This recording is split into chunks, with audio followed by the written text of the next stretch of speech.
नमस्कार, स्वागत है आप सभी का। मैं हूं आपके साथ रोहित पुनेठा और आप सब जानते हैं कि इस वक्त चुनाव चल रहे हैं और सबसे ज्यादा जिन चुनावों पर नजर है वो है उत्तर प्रदेश के चुनाव। 7 चरणों में चुनाव है, सबसे ज्यादा सीटें होती हैं उत्तर प्रदेश में और अभी तक जिन 2 चरणों में चुनाव हुए हैं यूपी में, उनमें वेस्ट यूपी की सीटों पर वोटिंग हो चुकी है। वेस्ट यूपी का जिक्र मैं इसलिए कर रहा हूं क्योंकि वेस्ट यूपी में किसानों का अच्छा खासा प्रभाव माना जाता है और किसान नेता राकेश टिकैत इस वक्त मेरे साथ जुड़ रहे हैं। एक लंबा आंदोलन चला था और लंबे आंदोलन में सीधे तौर पर निशाना साधा गया था बीजेपी सरकार पर और लगातार इस आंदोलन के जरिए सरकार को निशाने पर रखा गया था। और अब जो वोटिंग हुई है 2 चरणों की, उन 2 चरणों में मेजर वोटिंग वही वेस्टर्न यूपी में हुई है, जहां पर इस बार यह भी कहा जा रहा है कि बीजेपी के लिए कुछ मुश्किल रही होगी। हम तमाम मुद्दों पर बातचीत करेंगे क्योंकि किसानों की बात लगातार करते रहे हैं। राकेश टिकैत वो इस वक्त हमारे साथ जुड़ गए हैं। राकेश जी, बहुत बहुत स्वागत है इंडिया न्यूज में आपका। हाँ, नमस्कार जी, नमस्कार। राकेश जी, अभी 2 फेज हुए हैं यूपी के और दोनों फेज जो हुए हैं उसमें वेस्टर्न यूपी की सीटें रही हैं। और आपका जो किसान आंदोलन एक साल से ज्यादा चला था, किसान आंदोलन, वो सरकार को लेकर था कि सरकार ने वादे पूरे अपने नहीं किए, सरकार ने किसानों को लेकर जो वादे थे वो पूरे नहीं किए, किसान जो कृषि कानून थे उसको लेकर जो प्रोमिसेस थे वो पूरे नहीं किए। अब 2 फेज के बाद आपको क्या लगता है कि 1 साल से लंबा जो आपका किसान आंदोलन चला था उसका कुछ असर वेस्टर्न यूपी में दिखा?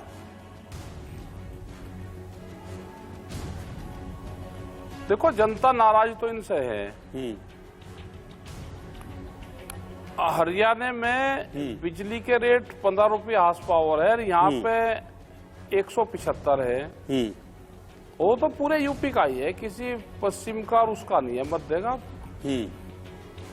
गन्ने का रेट भी अगर कम है तो पूरे प्रदेश में है और उसका जो भुगतान है बहुत फैक्ट्री का 1 साल बाद मारता है, तो सभी जगह का हाल ये है। तो असर तो सब जगह होगा। एमएसपी पे भी खरीद नहीं होती। अभी भी पूर्वांचल में बहुत जगह किसान अपनी ट्रैक्टर लेकर खड़ा हुआ है, लाइन में लग रहा, उनकी धान की खरीद नहीं हो पा रही अभी इस टाइम पे भी। अब भाई आधे रेट में कोई फसल बेच के भाई खुश होकर वोट दे देता हो तो हमको तो जानकारी है नहीं ज्यादा, क्योंकि हम तो नॉन पॉलिटिकल आदमी हैं हम। अच्छा, जब प्रचार चल रहा था चुनाव का तो हमने देखा था कि जयंत चौधरी भी आए थे आशीर्वाद लेने नरेश टिकैत जी से, तो क्या बीजेपी के नेता भी आए थे आपके पास प्रचार के लिए? हाँ, आ जा, वे भी आ जा, सब आ जा। अच्छा, तो आपने आशीर्वाद दिया था उनको? अरे आशीर्वाद कोई ऐसा थोड़ा आता है कि जीत का आशीर्वाद दे दिया किसी को, भाई जीत जा। भाई कोई बड़े आदमी से, बुजुर्ग से, और वो करता है जी मेरे सिर पर हाथ धर दो, या वो करता है, तो यही होता है काबू में तो आशीर्वाद। अब कौन हारेगा कौन जीतेगा तो जनता के हाथ में होता है सारी चीजें। तो ये जनता आजकल मुद्दों पे वोट देती है ज्यादा जी। तो वेस्ट यूपी में आपको क्या लग रहा है, क्योंकि आप वेस्ट यूपी के गढ़ सिसौली में रहते हैं, मुजफ्फरनगर में आप रहते हैं, वहां पर आप तो कई दिनों से घूमे ना जनता के बीच। आपने सरकार को लेकर भी कई सवाल खड़े किए थे, तो आपने क्या ऑब्जर्व किया वहां पर? किसान के मन में क्या था? नाराजगी तो है, नाराजगी तो है। जो किसान है, मजदूर है, यहाँ के खास करके जो नौजवान हैं, उसमें नाराजगी तो है। अब की बार नाराजगी है। तो फिर फेवर किसके फेवर में है किसान? आप बता रहे हैं कि सरकार से नाराजगी है, तो फेवर किसका है? भाई ये हम जानते नहीं। अगर नाराजगी होगी अपने घर बैठे, यार नहीं हो किसी के साथ में जाता। अच्छा, मतलब आप बताना नहीं चाहते? किसी न किसी को तो जाता ही होगा। हम ज्यादा डिटेल ना हमको नहीं पता, हम ज्यादा डिटेल में नहीं जाना चाहते। हम किसी के पक्ष के उसके नहीं है। ये तो जनता नाराज है। जनता को क्या करना वोट वाले मामले में, वोट के मामले में ना घर का आदमी बताता किसी को कि मैं किसको दूंगा वोट। अच्छा, आपने अपील की, आपने जो किसान हैं उनसे अपील की कि इसको वोट मत देना या इसको देना, ऐसी कुछ आपने अपील की किसानों से अपने? ना, हमने तो बात बता, भाई महंगा रेट है, गन्ना का भुगतान इतने दिन में होता है, हरियाणा में बिजली सस्ती है, यहाँ महंगी है, कानून लेकर 13 महीने दिल्ली में बैठे रहे, तो हम तो अपने संगठन की बात करते हैं। अच्छा, मतलब आप ऐसे नहीं कहते कि इसको वोट दे देना या इसको मत देना, ऐसा नहीं बोलते आप?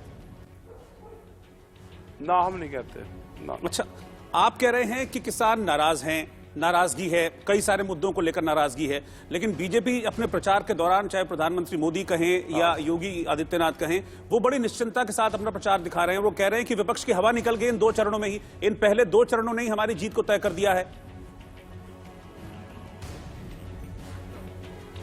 कर दिया होगा भाई, जैसा जिला पंचायत में इन्होंने काम करा था, ऐसे हिसाब से तो वोट भी ना पड़ो किसी की भी, जीत तय कर लेते हैं भाई। ये तो देश के प्रधानमंत्री, क्योंकि पूरे सिस्टम से बड़े हैं ना, तो भाई चुनाव आयोग से भी बड़े हैं। वोट किसको कितनी भी जीत ही नहीं की होती है, तो ये तो कह देते हैं। अच्छा, अभी आप कुछ दिन पहले लखीमपुर खीरी में थे, वहां पर तो आपने किम जोंग शब्द का इस्तेमाल किया था। किम जोंग, ये किम जोंग कौन है? किसके लिए इस्तेमाल किया? आप बताओ कि आप इस पे एक सर्वे करवाओ कि अरे आप एक सर्वे करवाओ जी, और दुनिया का सेकंड किम जोंग कौन है? नहीं, राकेश टिकैत ने किसे कहा? राकेश टिकैत ने किम जोंग शब्द का इस्तेमाल किसके लिए किया?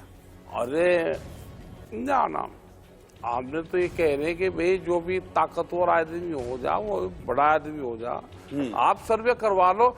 आप एक सीट का सर्वे करवाते हो, आप कौन हार जीत रहा है उसके सर्वे करवाते हो।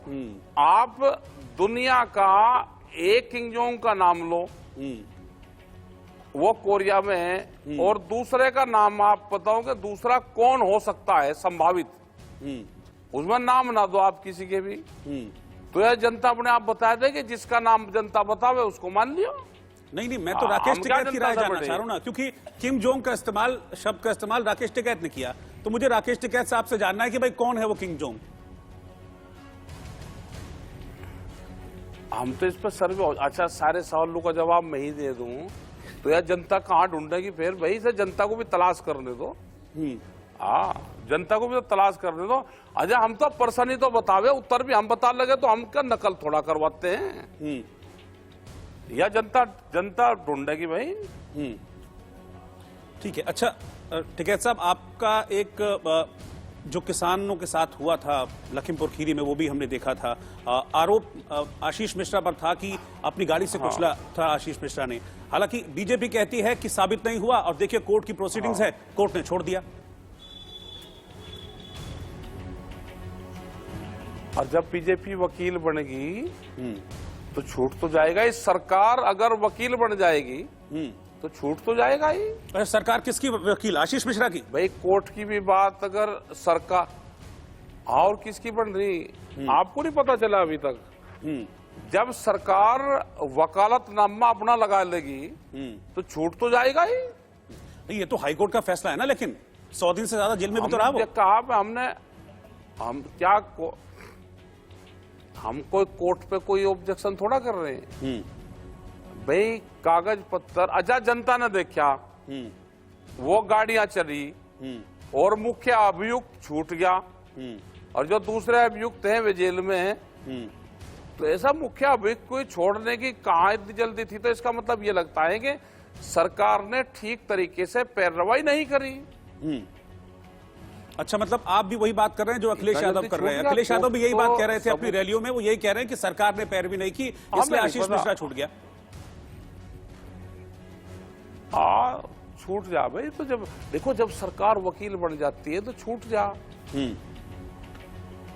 आशीष मिश्रा किसका लड़का है? अजय टैनी कौन है?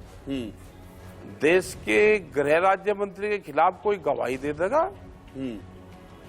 उसके खिलाफ पुलिस प्रशासन के लोग कलम लिख देंगे? ये तो पूरा देश के संस्थान सब बंधन में बंध लिए। तो इसीलिए किम जोंग का नाम आता है, बार बार कोरिया का नाम आता है। इसलिए जिला पंचायत के जो यहाँ पे वोटिंग हुई थी उसमें जनता ने तो इनको वोट दी नहीं थी, लेकिन अगर पता हो आपको कि इनके जिला पंचायत अध्यक्ष कैसे बने हैं, वो भी आपको जानकारी है और पूरे देश को पता है। यानी कि राकेश टिकैत ये कह रहे हैं कि तानाशाही हो रही है देश में। किम जोंग का मतलब तो ये निकाले ना जनता कह रही। अच्छा, जनता किम जोंग तो आपने कहा ना सर, उन्होंने पूछा, या आप कह रहे हैं कि आपने जनता की भावनाओं को व्यक्त किया? भाषा बोल रहा हूं मैं। हाँ, भावना होगी ना जनता की भाषा का आप करा। अच्छा, एक भावना आपकी ये भी थी कि आपने ये कहा था कि अगर आशीष मिश्रा जेल से छूट गया तो फिर हम बैठ जाएंगे, धरने पर बैठ जाएंगे। क्या करने वाले हम? वो तो छूट गया, जमानत मिल गई। उनके परिवार के लोग जो वहां पे थे, उनके परिवार के लोग जो वहां पे थे, वे उस टाइम पर लखीमपुर में ही थे और हम भी वहीं थे। वे पूर्ण रूप से नाराज थे। उन्होंने कहा जी संयुक्त मोर्चे ने कुछ नहीं करा।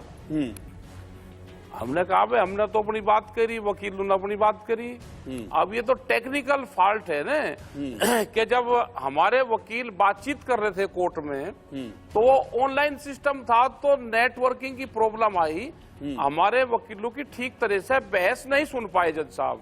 अच्छा, वहां तक हम अपनी बात नहीं कह पाए, तो यही उनकी नाराजगी थी। तो ये कह रहे थे कि जी हम जेल के बाहर बैठे हैं। मैं कहा हम भी साथी हैं आपके, चलो हम तो परिवार के साथ में हैं। लेकिन हमने कहा कि कोर्ट का उल्लंघन होता है ये। अगर कोर्ट की बात का वो करें, जेल के बाहर बैठेंगे तो कोर्ट का उल्लंघन होता है, कंटेम्प्ट टू कोर्ट होता है। हम बड़ी अदालत में जाएंगे और कल और आज सुप्रीम कोर्ट के कुछ एडवोकेटों से हमारे लोग मिले और अब वो डबल बेंच में जाएगा, तो उसके कागज पत्र तैयार करा के हम डबल बेंच में जाएंगे। अच्छा, मतलब सुप्रीम कोर्ट जाने की तैयारी हो रही है, हायर कोर्ट जाने की तैयारी हो रही है इस मसले को लेकर, चुप नहीं बैठने वाले। हाँ, हो रही तैयारी हो रही। अच्छा राकेश जी, एक और मसला चल रहा है, क्योंकि आप हर मुद्दे पर अपनी राय रखते हैं, तो एक मसला भी हिजाब वाला भी चल रहा है। अभी आपने भी देखा होगा पिछले दिनों। राय रख दे। हाँ, तो हिजाब मसले को लेकर क्या राय है? कर्नाटक हाई कोर्ट तो इस पे कह चुका है कि भाई अभी कोई भी धार्मिक जो कपड़ा है, जो धार्मिक पहनावा है, वो स्कूल में नहीं पहनेंगे अगले आदेश तक, जब तक इस पर फैसला नहीं आ जाता। इस पर आप क्या कहेंगे कि स्कूल में जरूरी है क्या कुछ धार्मिक पहनावा पहनना? स्कूल की जो ड्रेस है, यूनिफॉर्म नाम दिया गया है, तो उसमें क्या एक समानता नहीं होनी चाहिए?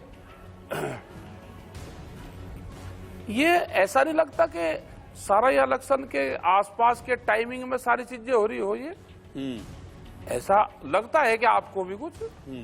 भाई आप तो चैनल वाले बहुत होशियार आदमी हो भाई, बुद्धिजीवी आदमी आप तो। देखिए हम तो पता नहीं, लेकिन आपको ऐसा नहीं लगता कि इसकी टाइम और इलेक्शन की टाइम सेम है? सर, जब हम दोनों की जगह अदल बदल जाएंगी ना, तब मैं अपनी राय रख सकूंगा। अभी मैं राय नहीं रख सकता अपनी, मैं सिर्फ सवाल पूछ सकता हूँ। नहीं, कोई बात नहीं, कोई बात नहीं। या जनता तो रख सके अपनी राय, इसकी टाइम सेम है जी। सेम है। अच्छा, दो सवाल छोटे छोटे। एक, चरणजीत सिंह चन्नी का बयान को लेकर भी बड़ा हमलावर हो रहे हैं। बीजेपी तो है ही हमलावर, लेकिन अरविंद केजरीवाल ने भी कहा कि ये तो भाई यूपी बिहार के लोगों का अपमान है। क्या आपको ऐसा लगता है कि ये जो चरणजीत सिंह चन्नी का बयान है, इसने यूपी बिहार के लोगों को सेंटिमेंट्स को हर्ट किया है? ये तो जहां तक हमारी भी बात हुई कुछ जगह कि भाई ये बयान क्या है, क्योंकि एक विवादित सा बयान ये है, तो उनको जनता का उनका ये था कि जनता को बयान नहीं दिया, जनता के पक्ष में ये पर्टिकुलर कुछ नेताओं के खिलाफ बयान दिया उन्होंने। अब वो इनके आपस की, हम तो पॉलिटिकल इसमें बढ़ते नहीं ज्यादा, लेकिन कोई भी घटनाक्रम होती है तो हम उसकी जानकारी जरूर ले लेते हैं। तो हमने वहां के लोगों से कुछ जगह से जानकारी ली, तो उन्होंने ये कहा कि कुछ जो नेता हैं उनको हमने नाम नहीं लिया, लेकिन ये जो शब्द कहा गया है उनके लिए कहा गया, नहीं कि पब्लिक के लिए कहा गया। अच्छा टिकैत साहब, आखिरी सवाल। एक वेस्टर्न यूपी में एक शब्द है, बड़ा फेमस हो रहा है, कोको। ये कोको क्या है? फेमस हो रहा कोको।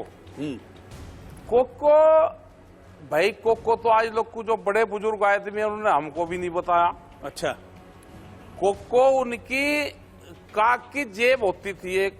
अच्छा, और जो भी बुजुर्गवार जिसकी काक में जेब होगी, कोको उसकी जेब में रहती थी।